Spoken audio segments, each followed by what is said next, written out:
Good morning, world of readers! I am Book Dragon Erin, and I would like to welcome you all back to my booktube channel. This video is another bookish confessional video, a list of all the books I haven't read yet that remain on my desk bookshelves, which is behind the camera. I want to be completely transparent with all of you in this video, but admitting that I haven't read most of these books is so embarrassing to me, since I am a freaking book dragon. Dragons hoard gold, they are dragons. I hoard books like a dragon, so I am a book dragon. That's where I get my name, Book Dragon Erin. First book I have not read yet is Come Back to Me by Mila Gray. I'm actually a little hesitant to read this book because even though I have heard so many good reviews about this series, I really just feel so hesitant to read a young adult fiction novel that might not be everything that I hope it would be. Next we have If I Stay by Gail Forman. Starry Eyes by Jen Bennett. I absolutely fell in love with this cover, so that's why I bought this book. Yes, I judged the book by its cover, but I think it's guaranteed to promise really good things here. Then we also have Chasing Lucky, also by Jen Bennett. And then Letters to the Lost by Bridget Kemmerer.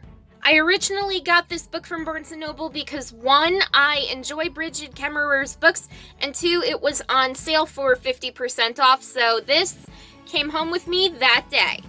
Then we also have Suicide Notes from Beautiful Girls by Lynn Weingarten. Forgive me if I am pronouncing her name wrong, I don't quite really know how to pronounce that name myself. Next is The 10th Girl by Sarah Faring. I Know You Remember by Jennifer Donaldson. The Lovely and the Lost by Jennifer Lynn Barnes. 99 Days by Katie Cotugno. And then we have A Study in Charlotte by Brittany Cavallaro.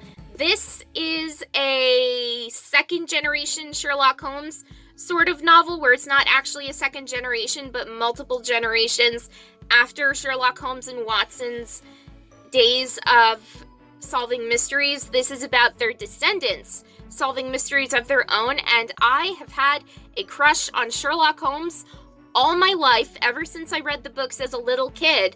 But oh my gosh, I had to buy this book and read it as soon as humanly possible because yes, this has to do with Sherlock Holmes' descendants solving mysteries. How can I not love this book? We have Wanderlost by Jen Malone. Now, this is about a girl who takes her sister's place in touring Europe and meeting some person along the way, falling in love, happily ever after, guaranteed HEA. I bought this book just because it called to me, and now I am actually answering the call in finally reading this book. Next up, we have The Valiant by Leslie Livingston. I fell in love with this book from the get-go. I judged the book by its cover art. I cannot say no to a fierce gladiator girl, and this is exactly what I was looking for, and I can't believe that I haven't read this series yet. I am actually going to start the series right after I finish this video and upload it to YouTube, so I know what I'm doing for the rest of the day. And then we have The Defiant, which is the sequel. This is also by Leslie Livingston, and I am in love. I am telling you, I am in love with these characters. I am in love with the writing style. I'm in love with everything. Then we have The Impossible Knife of Memory by Laurie Halsey Anderson. This book was actually one of the first books I bought after I got a job at Barnes & Noble.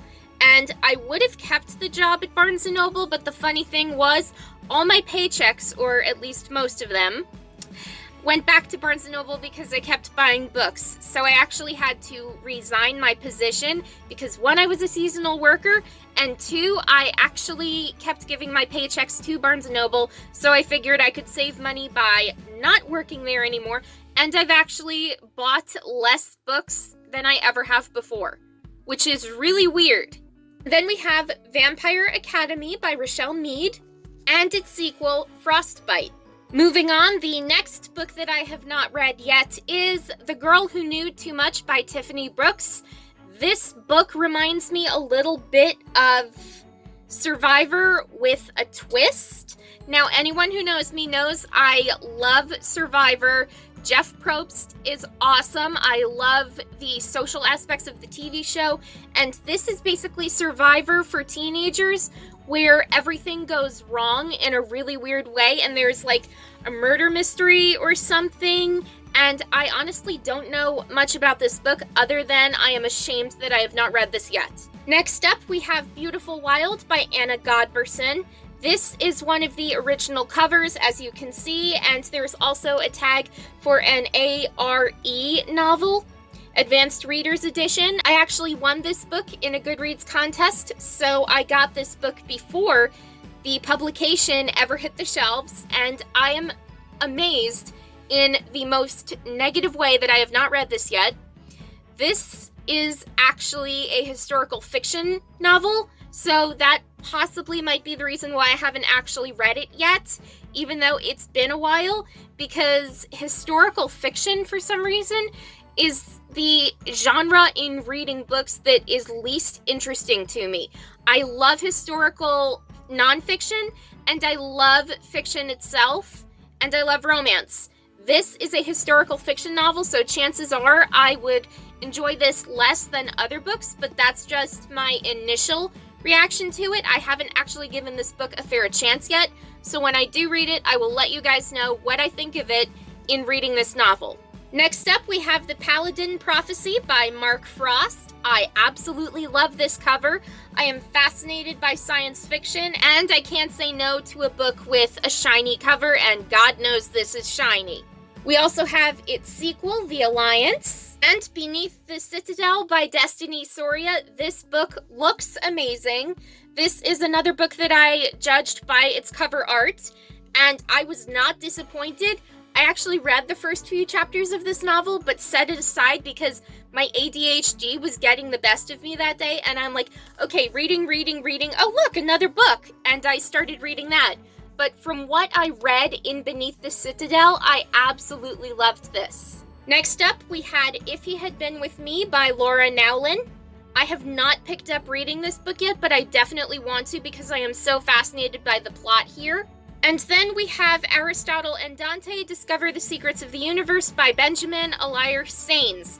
Next up, we have Bid My Soul Farewell by Beth Revis. I have been pronouncing her last name wrong. I just figured that out. This book, this whole series, is actually really close to my heart because the first book in this series, Give the Dark My Love, made me think of my own sister and how much I really, really miss her.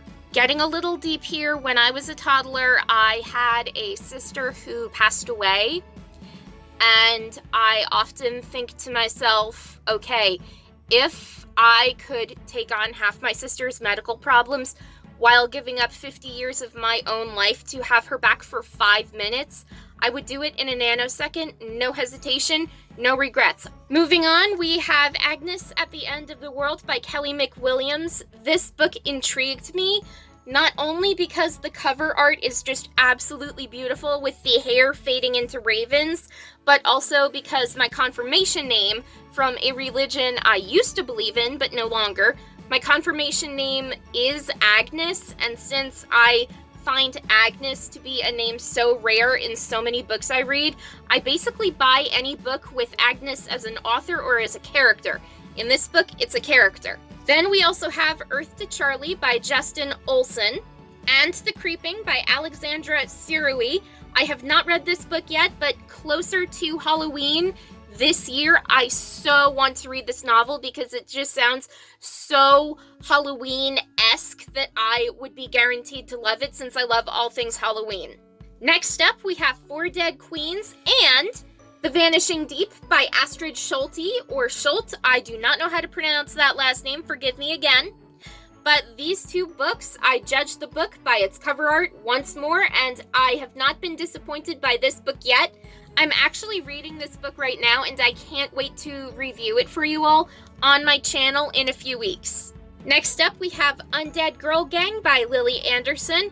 This book is about a young modern witch who resurrects her dead best friend after she was supposedly in a suicide pact with two of the other popular girls. They need to find out the mystery of who killed them and why, before the spell wears off and they have to go back to being dead people and not zombies, because technically they are undead. They are zombies. If I know my zombie science, which is pretty intense and extensive, these girls are zombies. There's no changing my mind about that. The second to final book, we have All the Bad Apples by Moira Fowley Doyle.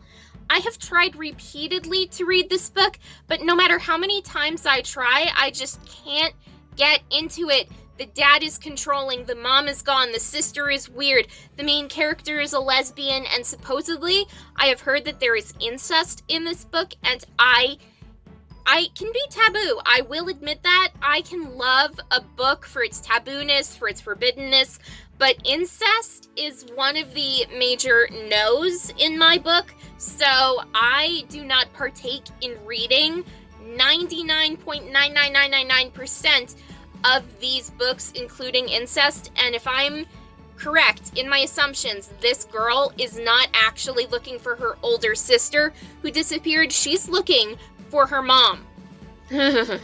Before my skin crawls anymore, we are going to move on to the final book on this list of my unread desk books. We have Elatso, or Elatso, I'm not sure how to pronounce that name, by Darcy Little Badger. This is one of my newer books in my collection, but I haven't read this book yet, and I'm actually really upset that I haven't, because I am fascinated by the culture of Native Americans. It's about this girl who lives in a modern world, but old magics of Native Americans are still prevalent in the world, so she goes on this adventure through this magic, and I am so fascinated by this book. I am ashamed that I haven't read this yet, so as I said, I am going to read this book as soon as humanly possible. Alright, that's about it for today in discussing all my unread desk books. This has been part 2.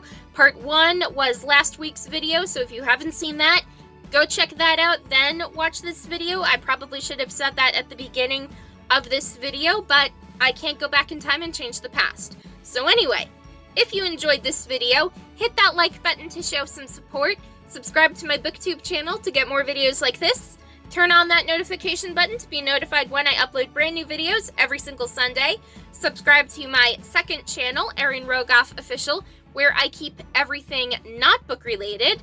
I hope you enjoyed today's video, so I will see you all next Sunday.